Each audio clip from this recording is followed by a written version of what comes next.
শহরে কোলাহলমুক্ত পাখির কিচিরমিচির ডাকের মধ্য দিয়ে যাদের ঘুম ভাঙে, যাদের তক্তে নেই তাউসের তর্জন গর্জন, যারা দুবেলা দুমুঠো খাবার জোগাড় করতে মাথার ঘাম পায়ে ফেলে শ্রম দেয় রাত দিন, তাদের উৎপাদিত পণ্যেই উন্নয়ন যন্ত্রের রসদ জোটে। ঠিক তেমন একটি স্থান নিভৃত পল্লীতে অবস্থিত ঝিনাইদহের জনপদ।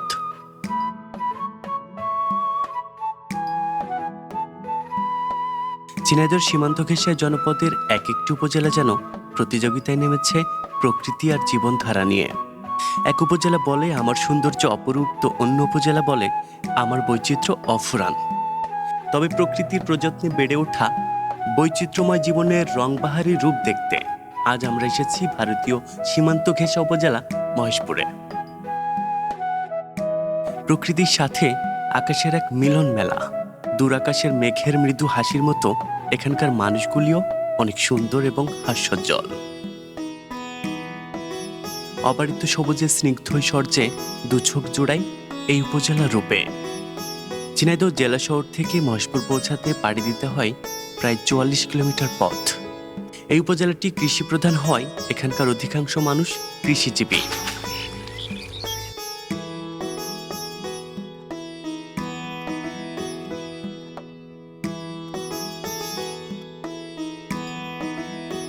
মহেশপুরের মাটি খুবই উর্বর, তাই রকমারি ফসল ফলান এখানকার চাষিরা। ঘুড়ি উড়ানোর মতো গ্রামীণ খেলাধুলায় শৈশবটা দারুণ কাটে এই জনপদের শিশু কিশোরদের। ধান কাটা শেষে গ্রামের মাঠগুলোতে এখনো গরু মহিষ চড়তে দেখা যায় এই জনপদে। একদিকে প্রকৃতির প্রশ্রয়, অন্যদিকে কর্মময় স্বনির্ভর জীবনের পরতে পরতে সক্রিয়তা। সত্যিকার গ্রামের সবটুকু ঐশ্বর্য মিলবে এই উপজেলাতে।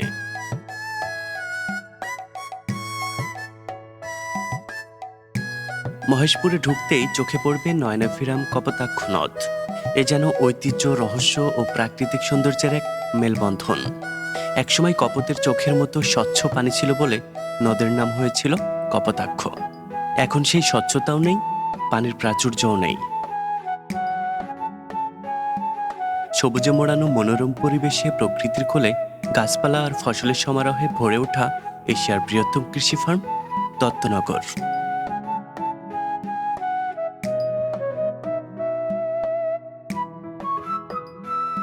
এই নীল আকাশ, সবুজ মাঠ, শুভ্র বাতাস, পাখির কলরব, ফুলের সৌন্দর্য রাঙিয়ে তুলেছে এখানকার জনপদকে। এই ফার্মটি শুধু উৎপাদনই নয়, এটি জীবনের একটি অমূল্য সম্পদ। এখানে জন্মায় খাদ্য, জীবিকা, সুখ, সমৃদ্ধি। তীব্র গরমের তাপদাহে এখানকার কৃষকদের একটু স্বস্তি ও শান্তির ঠিকানা কয়ের বটতলা। গাছের সুশীতল ছায়া যেন স্বর্গীয় সুখ। প্রকৃতির স্পর্শে এখানে মন পায় প্রশান্তি। শতবর্ষে এই বটবৃক্ষ দেখতে দূর দূরান্ত থেকে ছুটে আসেন ভ্রমণ পিপাসুরা।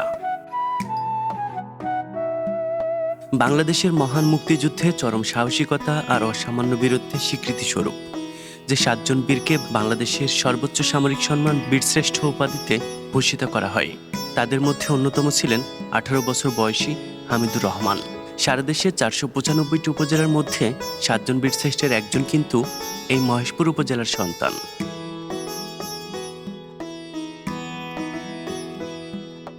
British east India company Bharat উপমহাদেশে নীল চাষ শুরু করার পর অন্যান্য অঞ্চলের মতো খালিশপুরেও এই নীলকুঠিরটি নির্মাণ করেন।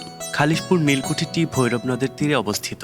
নির্মাণের পর ১৮১০ থেকে ১৮৫৮ সাল পর্যন্ত এই নীলকুঠিরটি নীল চাষের জন্য ব্যবহার করা হতো। উপমহাদেশের নীল বিদ্রোহের সূচনা হওয়ার পর এই নীলকুঠিরটি ইংরেজরা রেখে চলে যান। পরবর্তীতে জমিদাররা এটি কাছারি ঘর হিসেবে ব্যবহার করতে থাকে। ১৯৪৭ সালে ভারত বিভক্তির সময় তৎকালীন জমিদারও জায়গাটি ছেড়ে চলে যান। এরপর থেকে এটি মূলত পরিত্যক্ত।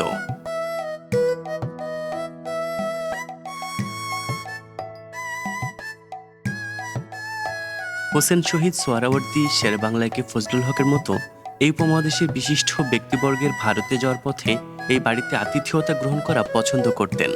ঝিনাইদহের এই অঞ্চলের তৎকালীন সময়ের একমাত্র মুসলিম জমিদার বাড়ি এটি। ২০০-২৫০ বছরের ইতিহাস ঐতিহ্য নিয়ে কালের সাক্ষী হয়ে এখনো দাঁড়িয়ে আছে সুন্দরপুর জমিদার বাড়ির বৈঠকখানাটি।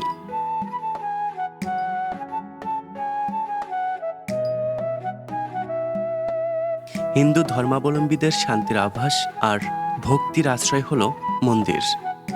আর কালের সাক্ষী হয়ে হাজার বছরের পুরনো এই শিব মন্দিরটি একসময় হারিয়ে যেতে বসেছিল।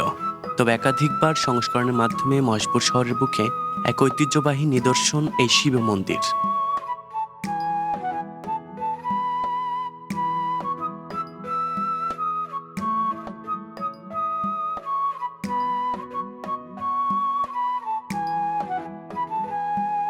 প্রকৃতির অপার সৌন্দর্যের এক অপূর্ব নিদর্শন বাংলার বিলপাউড়। আর মহেশপুর জনপদের বাঙালি সংস্কৃতি ও ঐতিহ্যের অবিচ্ছেদ্য অংশ এখানকার বিলপাউড়। 417.85 বর্গ কিলোমিটার আয়তনের এই উপজেলাটিতে নদ নদী বিলপাউড়ের সংখ্যা প্রায় 30টি, যা এই জনপদের জনসাধারণের জীবিকা নির্বাহ করছে যুগ যুগ ধরে।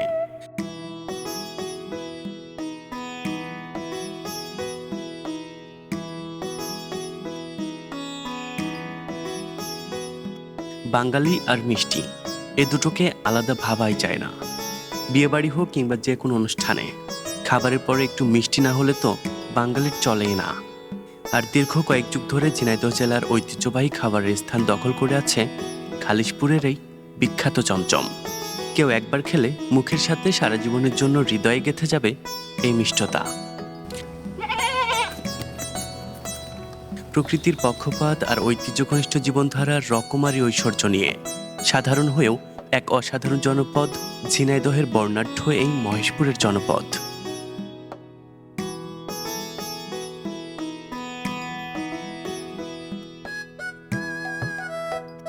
নিঝুম রাতে জোনাকির সাথে কথা বলে ওই নীল চাঁদ, বাতাসে সুর, আধারে মহেশপুর, তোমায় যতই দেখি মেটে না স্বাদ।